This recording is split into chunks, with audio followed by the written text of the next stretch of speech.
Okay, so let's give you guys another example. So we've seen this before. When given in rectangular form, when given x and y in rectangular form, we can always make use of this to turn it into a polar form. So now let's say you've been given this equation here. So in rectangular form, y equals 1. The equation y equals 1 looks like this in rectangular form. So it's just a straight line here. How would you translate this equation into polar form? You see, to do this, you would start out with y equals 1, and then we can make use of this.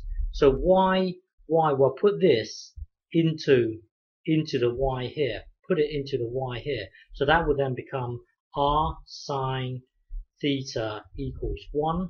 Rearrange it to make r the subject. So r equals 1 over sine theta. So this simple equation in rectangular form is y equals 1. But to turn it into polar form, it would be this.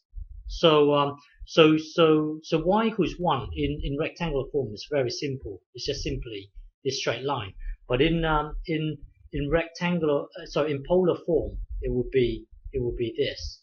So this is your polar form. If you think about this, what this is saying here is that suppose you have an angle here like this. Suppose you have an angle here. This here is your theta. Suppose you have this angle here, theta.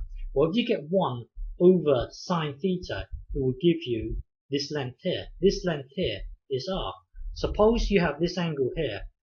Suppose you have this angle here. If you get this angle, sine it, and then get 1 divided by that thing, it will then give you this radius here.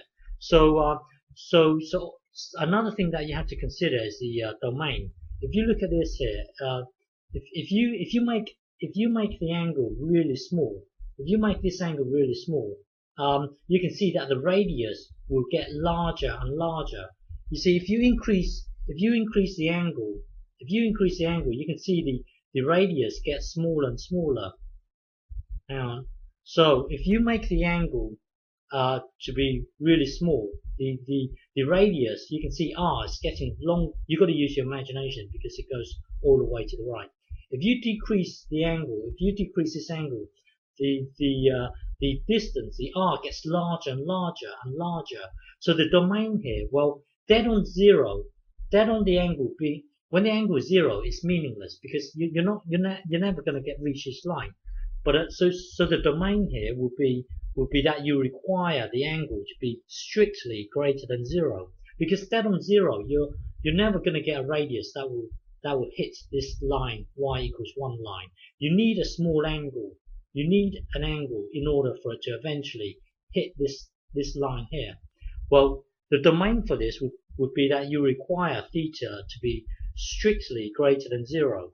Now, if you keep on increasing the angle, if you keep on increasing the angle, you see dead on the angle, dead on pi is meaningless because you're just going to have a horizontal line. So you require the angle to be strictly less than pi.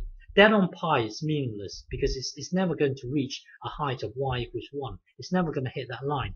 So yeah, you require the angle. So the domain for this is that you require the angle to be strictly greater than 0 and strictly less than pi. Okay, but this is your equation in polar form. Okay.